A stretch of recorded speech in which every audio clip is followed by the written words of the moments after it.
Bonjour à tous. Alors moi je suis interne à Bordeaux et j'ai eu le plaisir de faire un interchu cet hiver à Angers avec l'équipe de traumatologie et notamment le docteur Guillaume David. Donc pour rebondir sur la présentation d'Adrien, moi je vais vous présenter les limites de la navigation et de la planification dans le cadre des fixations de l'anneau pelvien antérieur. Donc effectivement les fractures de l'anneau pelvien antérieur, notamment des branches iliopubiennes, elles sont prises en charge par une fixation percutanée depuis plusieurs années, mais il se trouve que le corridor osseux, il est variable entre les patients, il peut être aussi très étroit et il n'est pas forcément rectiligne. Donc, avant de pouvoir les fixer, il faut les planifier pour vérifier la possible fixation. Le rationnel de cette étude, c'est en regardant la littérature, on s'est rendu compte qu'il y avait plusieurs études qui retrouvaient des corridors qui n'étaient pas vissables, donc non accessibles à une fixation percutanée. Et nous, dans notre pratique, on n'avait pas ce problème. Alors, en effet, les modèles étaient principalement des cylindres rigides et rectilignes, ce qui ne correspond pas forcément avec l'anatomie des branches iliopubiennes. L'étude notamment qui a fait référence a retrouvé 35% de vis possibles avec 6-5 mm et 21% seulement de fixation lorsqu'elle faisait 7,3 mm, alors que nous on était presque à 100%. En gros, c'est un petit peu comme un cheval de cocher, il ne faut pas forcément aller tout droit, mais il faut réfléchir un petit peu en dehors du cadre actuel. Et notre étude, ça a été comme objectif principal d'évaluer le pourcentage de vis non faisables sur une planification standard rectiligne avec un diamètre basé sur le filetage. On avait d'autres objectifs secondaires comme la corrélation interobservateur sur la planification, la bonne position post-opératoire et l'impact du diamètre du corps de la vis et non du filetage. Notre hypothèse, c'est qu'on peut avoir une planification possible bien plus importante si on ne prend pas en compte un modèle exclusivement rectiligne et adapté sur le diamètre du corps et non du filetage. Donc dans notre étude, on a inclus 33 patients avec 42 vis, parce qu'il y a des patients qui ont été vissés des deux côtés, principalement 60 ans avec une distribution bimodale chez les patients gériatriques et des patients plus jeunes. Une étude rétrospective monocentrique avec des vis qui étaient pour la plupart en titane et d'autres en acier, affûtage partiel ou complète. Ce qu'on retrouve, c'est qu'en faisant une planification rectiligne avec un filetage, avec le diamètre du filetage, il y aurait théoriquement jusqu'à 36% des patients qui ne seraient pas vissables, pour revenir sur ce que disait Adrien, parce qu'il y aurait une effraction corticale et donc une effraction articulaire ou endopelvienne, alors que lorsque nous on a revu nos patients, on n'avait aucune effraction et elles étaient toutes bien positionnées.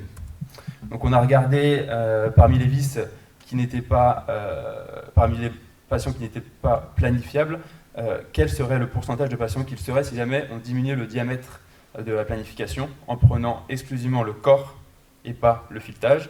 C'est intéressant notamment dans les vis de 7.3 et de 6.3 parce que c'est le même corps à 5 mm. Et là, on passe à 93% de fixation possible. Donc juste en diminuant le corridor osseux, en s'adaptant au corps de la vis, on obtient une planification possible presque systématiquement. Il restait un patient qui n'était pas planifiable, et on en reparlera dans la discussion, mais c'est le fait que sa branche était particulièrement... elle n'était pas rectiligne. Donc, par rapport à la planification sur le diamètre, là je vous ai montré un exemple avec une effraction articulaire sur une planification avec 6.5. C'est le même logiciel que Adrien a présenté, donc Synapse 3D, avec les trajectoires dans le scanner, et avec 5 mm, et on voit qu'il n'y a plus d'effraction articulaire. Donc c'est vraiment intéressant, dans le cadre des vis cannulées de 7.3, de pouvoir planifier juste sur le corps de 5 mm. Concernant les trajectoires, on a regardé aussi sur certaines vis qui avaient beaucoup flué la modélisation 3D, et on voit qu'il y a des vis qui ne respectent pas justement ce corridor rectiligne. En effet, le corridor rectiligne, il ne traduit pas la déformation élastique de la mèche et aussi de la vis qui est encore plus importante quand le diamètre est petit. Et donc, on en arrive à cette idée de corridor fonctionnel chez les patients qui présentent malgré tout une branche qui n'est pas vissable avec un corridor étroit correspondant au corps de la vis de 5 mm, où il y a des déformations et des fluidages très importants. C'est le cas chez ce patient qui n'était pas vissable en 6,5 avec 2 effractions et qui n'est pas vissable également en 5 mm avec une grosse effraction et qui pourtant en post-opératoire présente une vis sans effraction avec un énorme fluidage. Donc ce corridor fonctionnel, ce corridor, si je puis dire, sur mesure. Les principales limitations de cette étude, c'est le fait qu'elle soit rétrospective et donc des biais de sélection, d'où l'intérêt de l'étude prospective d'Adrian. C'est une étude qui est monocentrique et qui est réalisée. Les vissages ont été réalisés par le docteur David et son équipe, mais c'est tous des chirurgiens expérimentés, ce qui n'est pas le cas de tous les centres.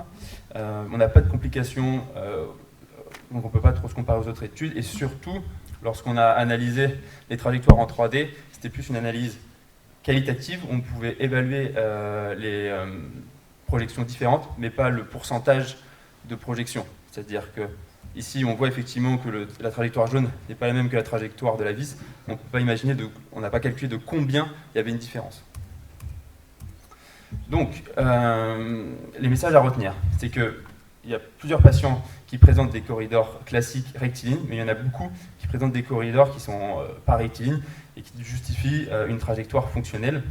C'est très intéressant de pouvoir planifier avec le corps de la vis, surtout lorsque c'est des vis de grosse taille et qui sont partiellement filetées, parce que l'un des enjeux, là où le corridor est le plus étroit, c'est en périacétabulaire, et c'est à ce moment-là on va pouvoir passer juste le corps et garder l'énorme filetage derrière pour avoir une bonne tenue en supracétabulaire.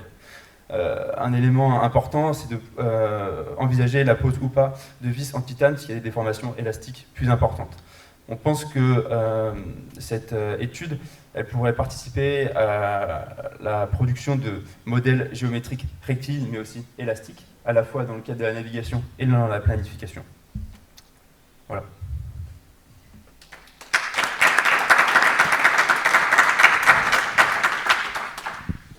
Voilà, je te remercie. Effectivement, aussi un joli topo. Je sais pas s'il y a des questions dans la salle. Moi, je suis un peu plus vieux que vous, je n'ai pas l'habitude de faire ces choses-là. Ce qui m'interpelle là, pour le fluage des vis, oui. C'était une constatation post-opératoire immédiate? En fait, on se rend compte en péropératoire déjà que lorsqu'on utilise la mèche, oui. Elle flue pour pouvoir trouver le corridor et éviter l'effraction. Et après, en post-opératoire, sur cette radio, on voit effectivement que la vis flue énormément. Effectivement. Et alors, quand vous faites votre planification et que vous forez à 5 mm, oui. le filetage il est fortement plus grand, on est d'accord, parce que vous allez chercher l'ancrage au-delà, puisque c'est un filetage distal. Quand il va passer dans les 5 mm près des articulations, il n'y a pas d'effraction qui peut être gênante En fait, ça dépend si la vis elle est filetée de manière partielle ou continue. Si c'est un filetage partiel, on s'arrange justement...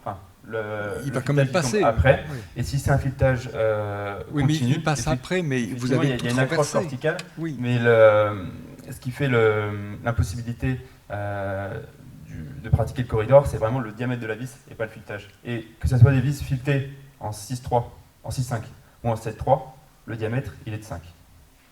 D'accord. Donc le filetage pose pas de problème. Non. Ok.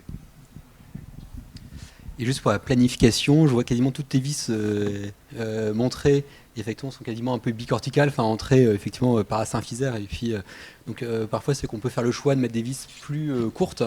Et après, c'est que vous avez observé pas mal de recul, et donc vous cherchez systématiquement, finalement, que ce soit en anterograde ou en rétrograde, de prendre l'intégralité de la colonne antérieure.